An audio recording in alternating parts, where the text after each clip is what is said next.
নমস্কার বন্ধুরা, আমি টিঙ্কু নিয়ে চলে এলাম ৮/৬/২০২৫ রবিবার দিনের পার্ট 2 ভ্লগ নিয়ে।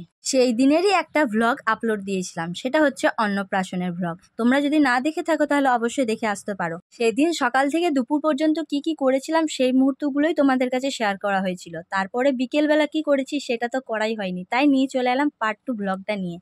এই গেটটা দেখে তো তোমরা নিশ্চয়ই বুঝে গেছো যে আমরা কোথায় গিয়েছিলাম। তো যাই হোক, তবুও একবার বলে দিচ্ছি, আমরা গিয়েছিলাম পাহাড়েশ্বরে। এই জায়গাটা দেখার জন্য অনেক দূর দূর থেকে মানুষ বেড়াতে আসে।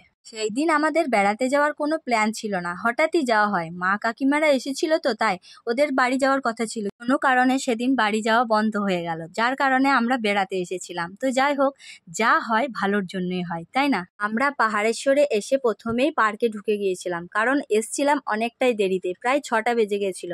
তাই বললাম পার্কটা তো সন্ধে হলে বন্ধ করে দেওয়া হয়, তো চলো আগে পার্কটাই তোমাদেরকে ঘুরিয়ে দিই। আর এখানে ঢোকা মাত্রই দেখো অভির কাণ্ড, অভির আনন্দ আর ধরে রাখা যায় না। আর এই পার্কে অভি এলে এত যে খুশি হয় কি বলবো তোমাদের। আর এখানে আমরা কে কে এসেছি সেটা তো বলাই হয়নি, তাই না? তো চলো বলে দিই কে কে এসেছি। আমরা 3 বোন, দিদির 2 মেয়ে, আমার 1 ছেলে, আর কাকিমা আর কাকিমার ছেলে। তো যাই হোক, মোট কতজন হলো গুনে নিও, ঠিক আছে? তো যাই হোক, আমি এখানে না ফুলের গন্ধ নিচ্ছিলাম, দেখছিলাম এই ফুলগুলো নিয়ে সুগন্ধ আছে কিনা। তো সেটাই পিয়া ভিডিও করে নিয়েছিল। তো যাই হোক, তারপরে এদিকে চলে এলাম, দেখছি প্রচণ্ড পরিমাণে ভিড়, একটাও দোলনা খালি ছিল না। তাই অভি আর দিদির 2 মেয়ে মানে তাকিয়ে রয়ে গেছিল যে কোথায় একটা খালি পাবো দোলনা, কোথায় একটা খালি পাবো। তো যাই হোক, অনেকক্ষণ দাঁড়িয়ে থাকার পর এই যে একটা পেয়েছে। তাও আবার দোলনাটার এক সাইডে ধরার জায়গাটা ভাঙা ছিল, তাই মিষ্টু আমাদের ভয় পাচ্ছিল যে পড়ে যাব। তো সেটাতেই আমি আর পিয়া মিলে উঠে পড়েছি। দেখতে পাচ্ছ, পিয়া বলছে দিদি সত্যি ভয় লাগছে রে, এখানে ধরার কিছু নেই, আস্তে আস্তে কর। তাই আর কি আস্তে আস্তে একটু দুজন মিলে দোল খাচ্ছিলাম। তারপরে এদিকে চলে এলাম। হয়েছে,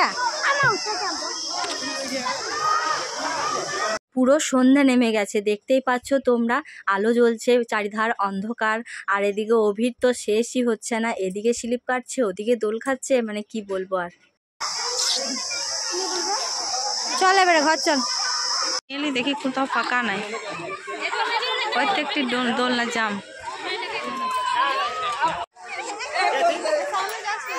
কোথায় যে চাপবি, পালা পড়ি যায় তো ঘাড়ে পড়ে যা করছে, দুজন পড়া তখন ঘাড়ে এসে পড়বে পালাইন যে থেকে। এখানে দোলনা ফাঁকা পাচ্ছিল না বলে অভি তো কানতে লাগিয়ে দিয়েছিল। এই দোলনাটাতে একটা ছোট্ট বাচ্চা দোলছিল, তাই ওকে বললাম বাবু একটু দোলনাটা দাও তো, এই ভাইটা একটু দোলেই নেমে যাবে, কান্না করছে, একটু দাও তো। তাই বুঝিয়ে সুজিয়ে দিলাম, তখন ওই বাচ্চাটা নেমে গেল। তো যাই হোক, অভি দুলছিল, তাই এত মজা, ও নামতেই চাইছিল না। দেখতে পাচ্ছ সবাই যাচ্ছে, বেরিয়ে যাচ্ছে, তারপরেও নামতে চাইছিল না। তো যাই হোক, কোনো রকম সন্ধ্যা হয়ে গেল, সবাই বেরিয়ে যাচ্ছিল আস্তে আস্তে, তাই আমরাও বেরিয়ে গেলাম। পার্কে ঢোকার শুরুতেই একটা বাবা ভোলেনাথের মূর্তি আছে, তো সেখানে আর কি প্রণাম করে আমরা বেরিয়ে পড়লাম। তারপরে আমরা চলে এলাম মন্দিরে। ভেতরে তো ভিডিও করা নিষেধ, তাই বাইরে থেকেই ভিডিও করলাম। মন্দিরের একেবারে উঁচুতে কলসি লাগানো ছিল, সেই কলসিগুলোই ভেঙে পড়েছিল, সেগুলোর জন্যই হয়তো মন্দিরে কাজ চলছে। পুরো অন্ধকার হয়ে গেছিল বলে পাহাড়ে আর ওঠা হলো না, তাই একটু এসে এই মন্দিরটা দর্শন করে যাচ্ছি। আচ্ছা বন্ধুরা, পাহাড়েশ্বরে কে কে এসেছো কমেন্টে একটু জানিও, ঠিক আছে? যদি না এসে থাকো তাহলে একবার এসে ঘুরে যেও, খুব ভালো জায়গা। এখানে এসে একবার ঘুরে গেলে মনে অনেক শান্তি পাবে এবং প্রাণ জুড়িয়ে যাবে। তারপর চলে এলাম আমরা খাওয়া দাওয়া করার জন্য।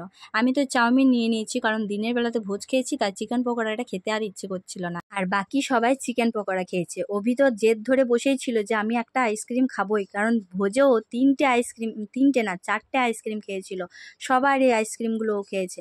তো যাই হোক, তবুও রাতের বেলাতেও বলছিল আমি আইসক্রিম খাবো। আমি ওকে বলেছিলাম কিনে দেবো, কিন্তু আমাকেও অর্ধেকটা আইসক্রিম খেতে দিতে হবে, তাই আর কি ও রাজি হয়ে গেছিলো, তাই কিনে দিলাম। তো যাই হোক, আমরা এই যে সবাই মিলে এসেছি তারই কিছু ফটো তোমাদের কাছে শেয়ার করলাম।